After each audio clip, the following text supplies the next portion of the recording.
Hello everyone, very good morning to all of you. आज के video में 15 जनवरी 2025 के करंट अफेयर कवर करेंगे। आज के करंट अफेयर थोड़े से टेक्निकल हैं, इसलिए आपको ध्यान से पढ़ने की ज़रूरत है। करंट अफेयर की पीडीएफ आप मेरे टेलीग्राम ग्रुप से डाउनलोड कर सकते हैं। टेलीग्राम का लिंक वीडियो के डिस्क्रिप्शन में दिया हुआ है।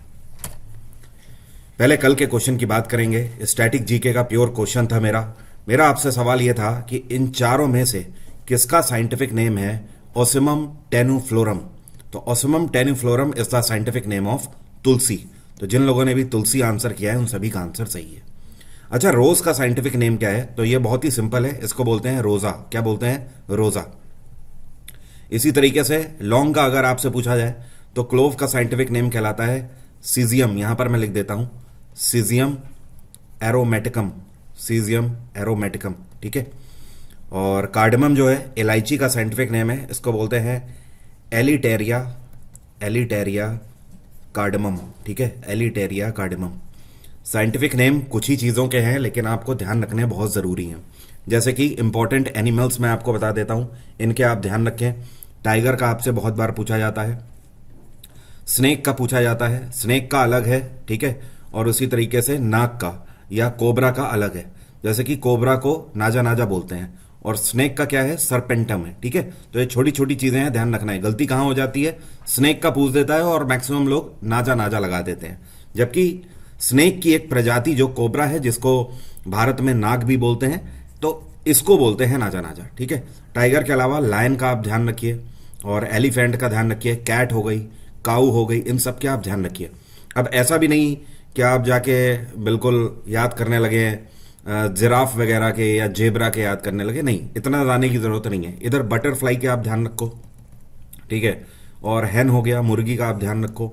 तो इस तरीके से साइंटिफिक नेम है कुछ कुछ जो कि ध्यान रखने हैं आपको। मैंगो का साइंटिफिक नेम क्या है? एप्पल का साइंटिफिक नेम क्या है? ये सब आपसे पूछे जाते हैं। अब शुरू करेंगे आज के करंट अफेयर। बट मैं आपको पहले बता दूं, एसएससी का आप 2025 में कोई भी एग्जाम देने जा रहे हैं तो आप मेरी इस किताब से पूरे पिछले 10 सालों के प्रीवियस ईयर क्वेश्चन एसएससी के कवर कर सकते हैं। सॉल्यूशन के साथ करीब 9000 क्वेश्चन है टीसीएस पैटर्न पर आधारित।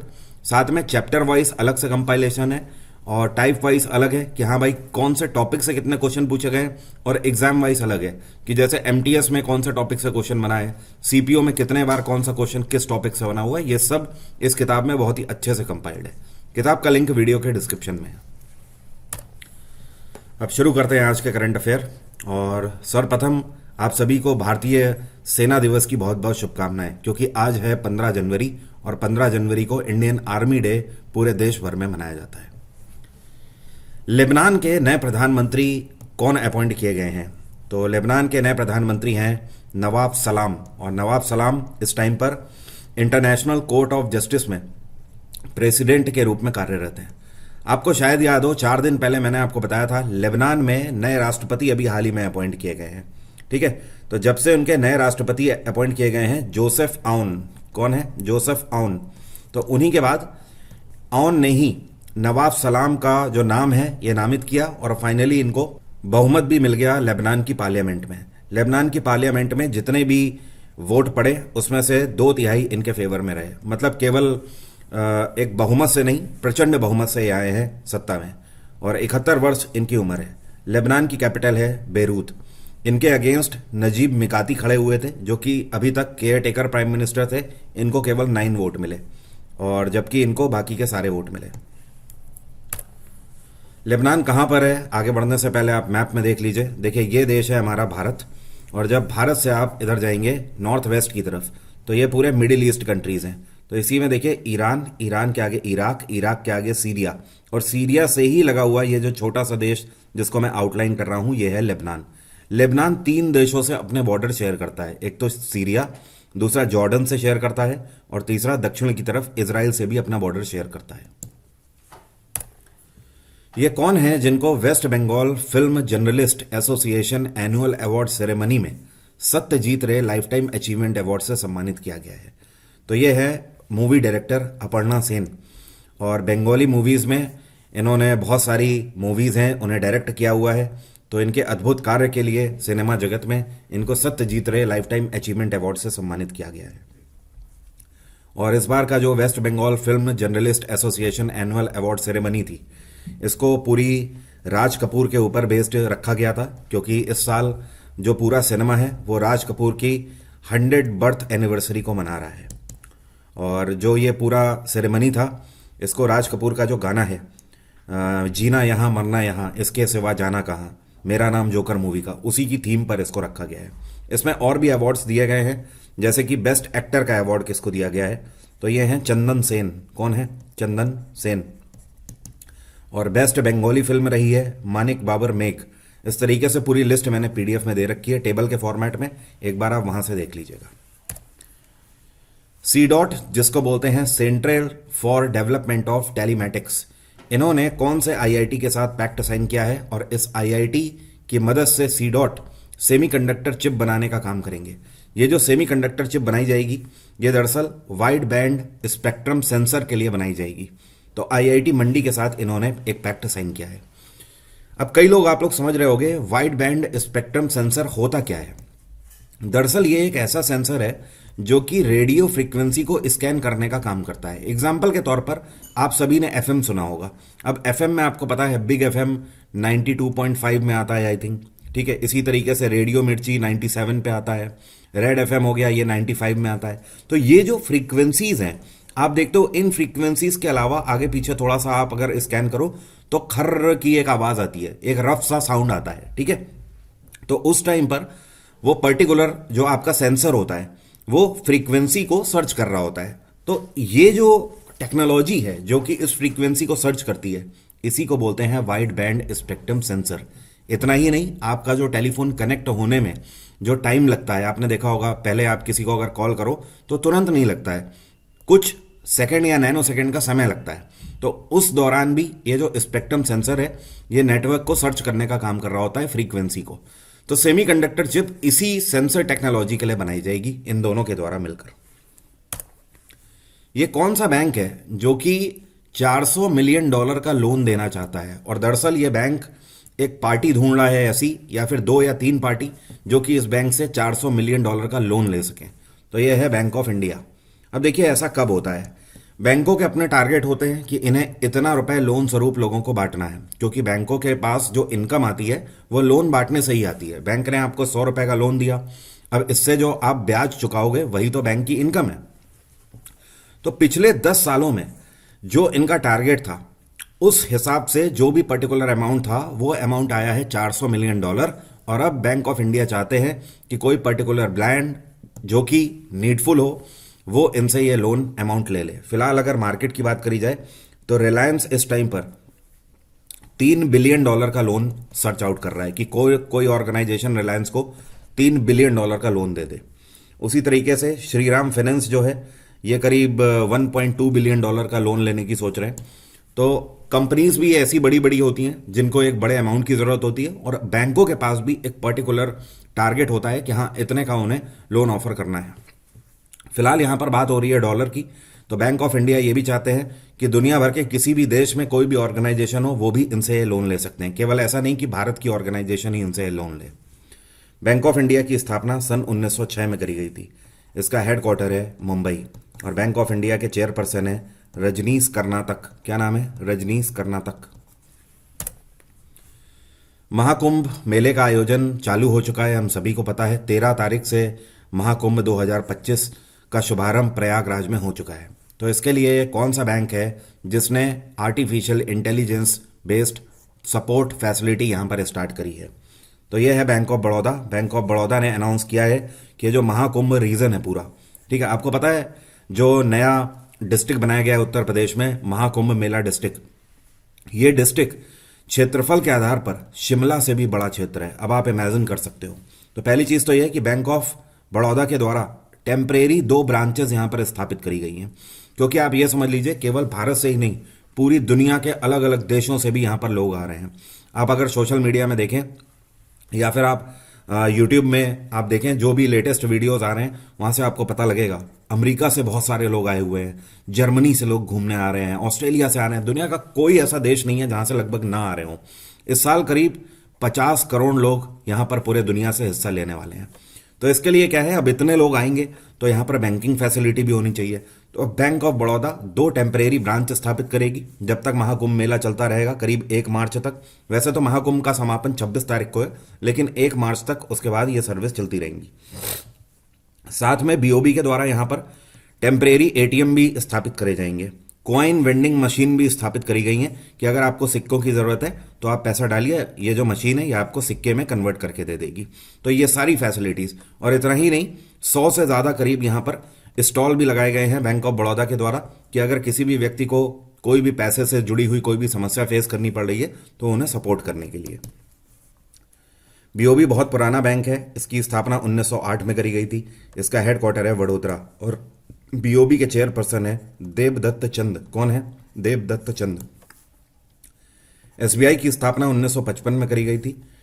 पंजाब नेशनल बैंक 1894 में स्थापित किया गया था। यह भारत का पहला स्वदेशी बैंक है। लाला लाजपत राय के द्वारा इसकी स्थापना करी गई थी।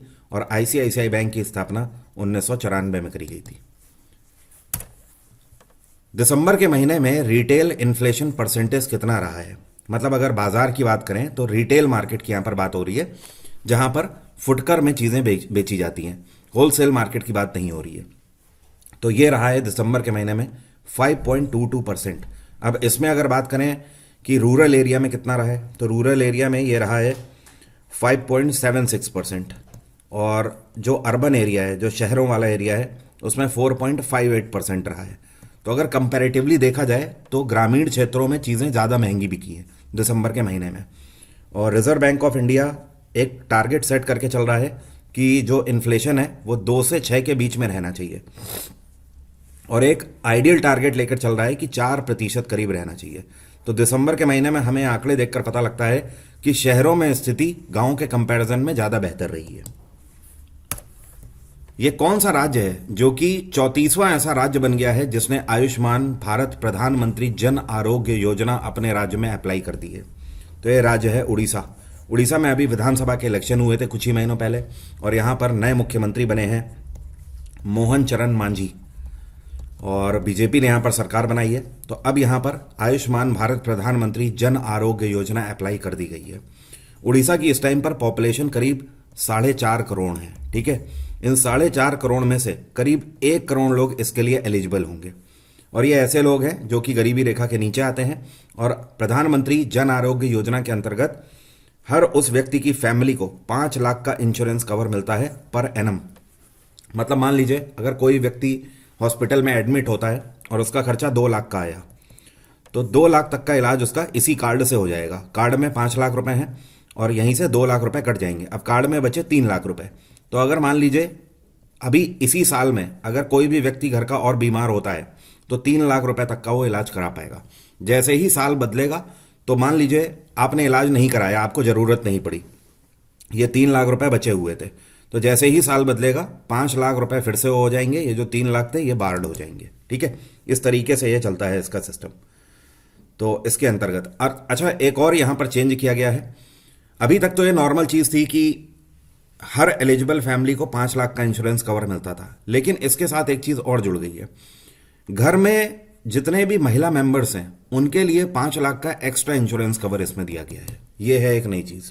उड़ीसा में गवर्नर हैं हरिबाबू खम्ममपति। ये कौन से 2 देश हैं जिन्होंने 2025 की हज यात्रा को लेकर एक पैक्ट साइन किया है? तो भारत ने सऊदी अरेबिया के साथ यह पैक्ट साइन किया है, और भारत से सऊदी अरेबिया में इस बार जो लोग भी हज यात्रा करने जाएंगे उनके लिए स्पेशल कोटा एग्रीमेंट इसमें साइन किया गया है।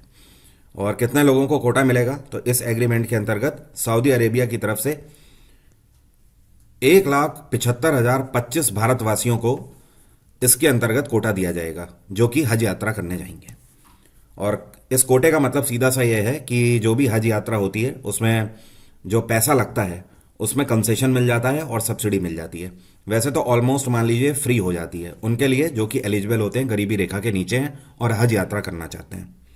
सऊदी अरेबिया की कैपिटल है रियाद, और यहाँ के प्रधानमंत्री हैं मोहम्मद बिन सलमान अल सऊद। कौन है?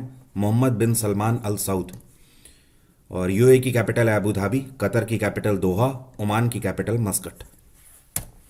ये कौन सा बैंक है जिसके द्वारा Chiranjeevi super senior citizen FD scheme चालू करी गई है। तो ये है आईडीबीआई बैंक। अब जैसा कि आप नाम से ही समझ रहे हैं, सीनियर सिटीजन, और वो भी super super senior. Senior citizen किसको बोलते हैं? जिसकी उम्र 60 साल हो चुकी हो। सुपर सीनियर सिटीजन किसको बोलते हैं? जिसकी उम्र 80 साल हो चुकी हो। तो ये एक ऐसी एफडी स्कीम आईडीबीआई ने चालू करी है, स्पेशली उनके लिए जिनकी एज 80 साल है या उससे ऊपर है। तो अगर आप आईडीबीआई से एफडी कराते हैं तो आपको 8.5% का रेट ऑफ इंटरेस्ट मिलेगा, जो कि काफ़ी ज़्यादा है इस टाइम पर दूसरे बैंकों के कंपैरिजन में। अब इसमें भी अलग अलग तरीके के प्लान हैं। जैसे कि अगर 375 दिन की एफडी कराते हैं तो 7.9% मिलेगा, और अगर 444 दिन की कराते हैं तो करीब 8% का रेट ऑफ इंटरेस्ट मिलेगा, और अगर कराते हैं यही एफडी आने वाले 555 दिन के लिए तो ये आपको 8.5% मिलेगा। तो ये है 3 प्लान जिनका अंतर है अपना अपना। आईडीबीआई बैंक की स्थापना 1964 में करी गई थी, और आपको पता है एलआईसी की सब्सिडरी है ये बैंक। एलआईसी 1956 में स्थापित करी गई है, और एलआईसी ने ही आईडीबीआई बैंक स्थापित किया है आगे चल के फिर 8 साल बाद। और इसका हेडक्वार्टर है मुंबई, और सीईओ हैं इसके राकेश शर्मा। कौन है? राकेश शर्मा। देखिए, अभी तक क्या होता था, अगर आप म्यूचुअल फंड में इन्वेस्ट करते थे तो आपको एक नॉमिनी का नाम अपनी तरफ से देना पड़ता था। इसका मतलब यह है कि जैसे मान लीजिए आपने इन्वेस्ट किया म्यूचुअल फंड में, अब कल को ये पैसा आपको मिला, आपके अकाउंट में आया, आपके डीमैट अकाउंट में, लेकिन मान लीजिए जिस व्यक्ति का ये अकाउंट है उस व्यक्ति की मृत्यु हो गई या फिर वो बीमार पड़ गया, ठीक है, इस केस में जो पैसा होगा ये उसके नॉमिनी को मिलेगा। तो ये जो गाइडलाइन थी ये सेबी के द्वारा बनाई जाती है, इस वजह से क्योंकि ये जो म्यूचुअल फंड वाली जो कंपनीज हैं ये पैसा अपने पास ना रख सके, ठीक है, किसी ना किसी पार्टी को ये जरूर पैसा दें, वो क्लेम करे तो अभी तक आप एक नॉमिनी रखते थे। अब सेबी ने नया रूल निकाल दिया है, security and exchange board of India के द्वारा यह फैसला लिया गया है कि अब कोई भी व्यक्ति 10 नॉमिनीज तक अपने उसमें सेट कर सकता है। मतलब आप एक नहीं 10 लोगों को भी अपना नॉमिनी बना सकते हो म्यूचुअल फंड के निवेश में। और ये जो स्कीम है ये अप्लाई हो जाएगी पूरे भारत भर में आने वाले 1 मार्च से। सेबी की स्थापना 1992 में करी गई थी। इसका हेडक्वार्टर है मुंबई, और इसकी चेयरपर्सन है इस टाइम पे माधवीपुरी बुश। क्या नाम है? माधवीपुरी बुश। और ये सेबी की पहली महिला चेयरपर्सन है, पिछले साल ही इनको अपॉइंट किया गया है। विमेन्स अंडर 19 वनडे ट्रॉफी में आज तक सबसे ज्यादा व्यक्तिगत स्कोर करने वाली खिलाड़ी कौन बन गई हैं? तो जो आपको पिक्चर में दिखाई दे रही हैं इनका नाम है इरा जाधव, और मुंबई से हैं। और आपको जानकर हैरानी होगी एक वनडे इंटरनेशनल मैच में कितने रन बन सकते हैं, मतलब 50 ओवर के मैच में 300 बॉलों में कितने रन बन सकते हैं। तो मैं आपको बताऊं, इस पूरी इनिंग में 563 रन बने हैं। और इरा जाधव की अगर बात करें तो 563 में से अकेले इन्होंने 346 रन बनाए हुए हैं 157 बॉलों में। इसमें से 42 चौके इन्होंने मारे हैं और 16 छक्के मार के पारी खेली है। अभी तक स्मृति मंदना का रिकॉर्ड था 224 रन उन्होंने इंडिविजुअल मारे थे 150 बॉलों में। अब स्मृति मंदना का रिकॉर्ड सिर्फ इन्होंने ब्रेक ही नहीं किया है बल्कि बहुत बड़े मार्जिन से ब्रेक किया है। तो इरा जाधव आज तक की इंडिविजुअल स्कोर करने वाली विमेन्स अंडर 19 में सबसे बड़ी खिलाड़ी बन गई हैं। हाल ही में क्रोएशिया के राष्ट्रपति के रूप में एक बार फिर से किसको चुना गया है? तो जो आपको पिक्चर में दिख रहे हैं ये हैं जोरेन मिलानोविक। क्या नाम है? जोरेन मिलानोविक। तो पिछले साल जो इनका पिछला कार्यकाल था ये 2020 में चालू हुआ था। 2020 में ये राष्ट्रपति बने थे और अब फिर से अगले टर्म के लिए राष्ट्रपति बन गए हैं। तो अब ये 2028 तक राष्ट्रपति रहेंगे। और आपको बता दूं क्रोएशिया एक यूरोपियन कंट्री है और क्रोएशिया में जो राष्ट्रपति पद है कोई भी व्यक्ति 2 बार ही सर्व कर सकता है, 2 टाइम्स ओनली, जैसे कि अमेरिका में प्रावधान है। वैसे तो क्रोएशिया नाटो और यूरोपियन यूनियन दोनों का मेंबर है, लेकिन जोरान मिलानोविच जो हैं ये हमेशा से क्रिटिक्स रहे हैं नाटो के भी। ओके, क्रोएशिया की कैपिटल क्या है? इसको बोलते हैं ज़िग्राब। क्या बोलते हैं? ज़िग्राब। क्रोएशिया के इस टाइम पर प्रधानमंत्री हैं एंड्रेस प्लानोविक। कौन है? एंड्रेस प्लानोविक। एग्जाम इंजन एप्लीकेशन से आप मेरा जीएस जीके का फाउंडेशन बैच परचेज कर सकते हैं और 2025 में किसी भी एग्जाम में आसानी से सिलेक्शन ले सकते हैं जीएस के बेसिस पर। अगर जीएस आपकी समस्या है तो आप बिल्कुल सही जगह पर हैं। मेरा जीएस जीके का फाउंडेशन बैच आपकी सारी प्रॉब्लम्स का समाधान करता है, क्योंकि complete history, polity, geography, science, economics और कंप्यूटर, ये सब कुछ आपको एक ही पैकेज फॉर्मेट में मिल जाता है। सेफ 30 कोड लगाएंगे तो आपको 30% का ऑफ इस टाइम पर मिल जाएगा। बैच का डायरेक्ट लिंक वीडियो के डिस्क्रिप्शन में है। एग्जाम इंजन एप्लीकेशन का लिंक भी वीडियो के डिस्क्रिप्शन में है। हर बैच में 1 साल की वैलिडिटी है। आप 1 साल तक लगातार उन क्लासेस को देख सकते हैं। साथ ही में लैपटॉप में, मोबाइल में जैसे चाहें वैसे आप देख सकते हैं। एनटीपीसी और आरआरबी ग्रुप डी के लिए भी स्पेशल बैच लॉन्च है। इस बैच को भी आप अवेल कर सकते हैं, जिसमें जनरल साइंस रेलवे की अलग से कवर है, जीएसजी के रेलवे के बेसिस पर कवर है, मैथ्स है आपकी पूरी, और रीजनिंग भी पूरी कवर है। 350 घंटे से ज़्यादा का ये कोर्स है, जो कि आरआरबी का हर एक एग्जाम कवर करता है। अब मेरा आज का सवाल है आपसे, ब्रिक्स के द्वारा इनमें से कौन से बैंक की स्थापना करी गई है? कमेंट बॉक्स में लिखकर बताइए। आज की बात यहीं तक रहेगी। Thank you so much. Have a nice day. Take care. Bye bye. आपका दिन मंगलमय हो।